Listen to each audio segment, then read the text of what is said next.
Hi అందరికీ నమస్కారం. అనిల్ కుమార్ సింఘాల్ రెండవసారి టీటీడీ ఈవోగా ప్రమాణ స్వీకారం చేశారు. ఇంతకీ ఎవరి అనిల్ కుమార్ సింఘాల్? ఎందుకు అనిల్ కుమార్ సింఘాల్ గారికి రెండవసారి టీటీడీ ఈవో పదవి వచ్చింది? అసలు టీటీడీ ఈవో పదవి గత 90 ఏళ్ల కాలంలో చూసుకుంటే రెండవసారి అధికారం చేపట్టింది ఈవోగా కేవలం అనిల్ కుమార్ సింఘాల్ మాత్రమే. ఏ ఇతర ఐఏఎస్ అధికారికి కూడా అవకాశం, ఆ భాగ్యం దక్కలేదని చెప్పాలి. ఎందుకంటే టీటీడీ ఈవోగా పనిచేయాలని ఐఏఎస్ ప్రతి అధికారి కూడా అనుకుంటాడు. తన జీవిత కాలంలో అంటే తన కెరీర్ మొత్తం ఆశాంతం చూస్తే ఒక్కసారైనా టీటీడీ ఈవోగా పనిచేయాలని తహతహలాడతారు. ఆ దేవదేవుడి చెంత, ఏడుకొండల వెంకటేశ్వరుడి పాదాల చెంత అక్కడ ఈవోగా బాధ్యతలు స్వీకరించడం, చేయటం అనేది ఒక పూర్వజన్మ సుకృతంగా భావిస్తారు. అలాంటిది రెండోసారి పదవి రావడం అంటే మామూలు జాక్పాట్ కాదు కదా. సో ఈసారి అనిల్ కుమార్ సింఘాల్ గారికి వచ్చింది. 90 ఏళ్ల కాలంలో ఎవరు కూడా రెండోసారి అది ఈ రకంగా ఈవోగా బాధ్యతలు చేపట్టలేదు. ఇంకొక కీలకమైన విషయం, అనిల్ కుమార్ సింఘాల్ గారు 2017లో తెలుగుదేశం పార్టీ ప్రభుత్వం హయాంలోనే ఆయన టీటీడీ ఈవోగా బాధ్యతలు చేపట్టారు. అప్పుడు కూడా పెద్ద ఎత్తున విమర్శలు వచ్చినాయి. ఎందుకు అనిల్ కుమార్ సింఘాల్ గారికి ఇచ్చారు?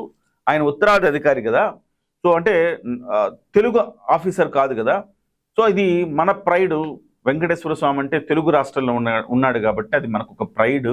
సో తెలుగు అధికారులు, ఐఏఎస్ అధికారులు ఇంతమంది ఉండగా ఒక ఉత్తర భారతదేశ అధికారికి మీరు ఎందుకు ఇవ్వాలి అనేది బాగా విమర్శలు వచ్చినాయి చంద్రబాబు గారి మీద.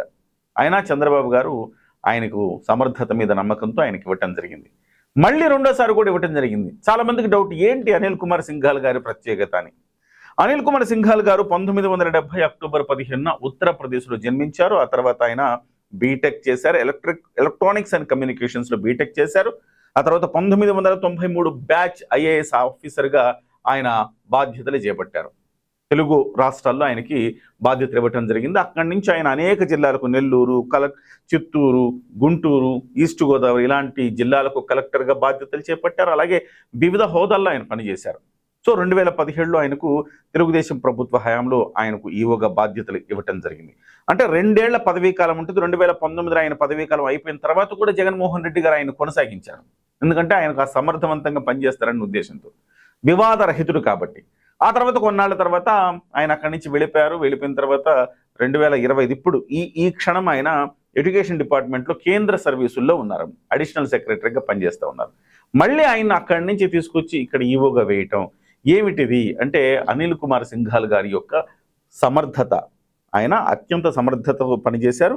ఆయన హయాంలోనే మాడవీధుల్లో, తిరుమాడ వీధులు అంటారు కదా, బ్రహ్మోత్సవాలు జరిగేటప్పుడు సో ఒక ప్రపంచ ప్రసిద్ధిగాంచిన ఒక స్ట్రక్చర్ అక్కడ ఏర్పాటు చేశారని చెప్తారనమాట. అంటే సో అక్కడ కంచె లాంటి ఏర్పాటు చేసి, ఇంతకుముందు తూపులాట్లు బాగా జరిగేవి, దాన్నంతా కట్టడి చేయడానికి తిరుమాడ వీధుల్లో ఆయన ఏర్పాట్లు చేశారు.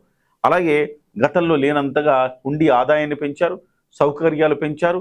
ఇలాగ అన్ని సమర్థతతో ఆయన చర్యలు తీసుకున్నారు. అదే కాక ఈ మధ్య కాలంలో వివాదాస్పదమైందని చూసారా, శ్రీవాణి ట్రస్ట్ అనేది కూడా ఆయన ఆధ్వర్యంలో ప్రారంభమైంది. అయితే ఆయన ప్రారంభించిన ఐడియా మంచిదే. ఎందుకంటే విఐపీలు చాలామంది వస్తారు. 10,000 రూపాయల టికెట్ ధర, ఎవరి సిఫారసు అవసరం లేదు. 4 కుటుంబ సభ్యులు ఉంటారు, ఎన్ఆర్ఐలు వస్తారు. ఇక్కడికి వచ్చి ఆ ఎమ్మెల్యేకో ఈ ఎమ్మెల్యేకో లెటర్ల కోసం పాకులాడమో చేయాల్సిన అవసరం లేదు. చక్కగా 10,000 రూపాయలు కట్టేస్తే ఆ 10,000 రూపాయలతో నేరుగా విఐపి దర్శనం దొరుకుతుంది. సో ఆ రకమైన ఏర్పాట్లు చేశారు. అది ఎవరిని ఉద్దేశించి అంటే, బాగా విఐపీలు ఎవరైతే ఉంటారో వాళ్ళు ఎక్కువ సమయాన్ని వెచ్చించలేక, లేకపోతే రికమెండేషన్ లెటర్లు తెచ్చుకోలేని స్థితిలో ఉన్నప్పుడు వాళ్ళకి ఇది ఉపయోగపడుతుంది అన్న ఉద్దేశంతో ఆయన తీసుకొచ్చారు. కానీ దాన్ని వైకాపా ప్రభుత్వం దుర్వినియోగం చేసింది. పథకం మంచిదే, దాన్ని ఏం చేశారంటే ఆ నిధులు ఎలా వెళతాయి, ఎటువైపుకి వెళతాయి అనేది తెలియకుండా వాటిని హైజాక్ చేశారు వైకాపా ప్రభుత్వం ఉన్నప్పుడు.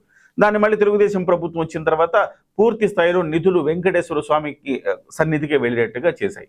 సో ఈ రకమైన మంచి పథకాలు ఏర్పాటు చేయడం కావచ్చు, సౌకర్యాలు పెంచడం కావచ్చు, సమర్థతతో పరిపాలించడం కావచ్చు, ఇవన్నీ కూడా వివాదరహితుడు కావటం. చూడండి, 2 పార్టీలు కూడా పార్టీలకు అతీతంగా ఆయన్ని మెచ్చుకున్నాయి. వివాదరహితుడు కూడా కావటం అనిల్ కుమార్ సింఘాల్కి కలిసి వచ్చిందని చెప్తారు ఒక పాయింట్. రెండో పాయింట్, ఉత్తరాది కోటా ఇచ్చారు ఈసారి అని చెప్తున్నారు. ఉత్తరాది కోటా కింద ఆయనకి ఇచ్చారు.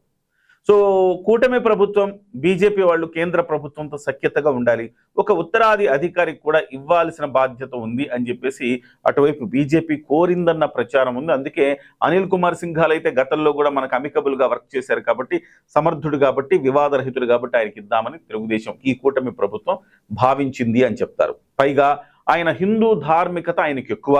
At the same time RSS కూడా ఆర్ఎస్ఎస్ మెచ్చిన అధికారి కూడా ఆయన అనిల్ కుమార్ సింఘాల్ గారు అంటారు. సో ఇన్ని అర్హతలు ఉన్నాయి కాబట్టి అనిల్ కుమార్ సింఘాల్ గారిని రెండవసారి ఈఓ పదవి ఆయన్ని వరించింది అని చెప్పాలి. ఆ దేవదేవుడు, ఆ భగవంతుడు ఆయనకి రెండోసారి ఆయన దగ్గరికి పిలిపించుకున్నాడేమో అనుకున్నంతగా అనిల్ కుమార్ సింఘాల్ గారు ఇవాళ సంతోషపడిపోతున్నారు. సో ఆ బాధ్యతను మరింత, అంటే ఈ మధ్య కాలంలో టీటీడీ మీద అనేక ఆరోపణలు, లేకపోతే అక్కడ నెయ్యి విషయంలో వచ్చిన కొంత వివాదాలు, ఈ నేపథ్యంలో కొంత భద్రతా దృష్ట్యా కొంతమంది అక్కడ క్యూ లైన్లలో చనిపోవటం, ఇలాంటివి కొన్ని సంఘటనలు గత కొంతకాలంగా జరిగి తిరుమల ప్రతిష్టకు కాస్త భంగం కలిగింది. దాన్నంతా రూపుమాపి మరింత సమర్థవంతంగా ఈయన బాధ్యతలు చేపడతారు అనేసి మనం భావిద్దాం. All the best to Anil Kumar Singhal గారు.